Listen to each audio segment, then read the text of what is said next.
رسول اللہ صلی اللہ علیہ وسلم نے فرمایا کہ جو یہ کلمہ ایک دفعہ پڑھے تو اللہ 20 لاکھ نیکیاں عطا کرے۔ کتنی نیکیاں بھی؟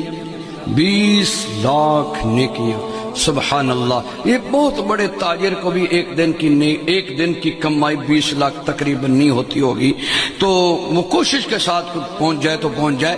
یہ 20 لاکھ، آپ کتنے خوش قسمت ہیں، یہاں 2 گھنٹے بیٹھے ہیں اور 2 گھنٹوں کی برکات یہ کہ جب آپ اٹھ کر جائیں گے تو آپ کے جنت کے بینک میں 20 لاکھ نیکیاں اللہ جمع کروا دے گا۔ وہ کلمہ کیا ہے؟ سارے پڑھیں، بسم اللہ الرحمن الرحیم۔ لا الہ الا اللہ وحدہ لا شریک لہ احدا صمدا لم یلد ولم یولد ولم یکن لہ کفوا احد۔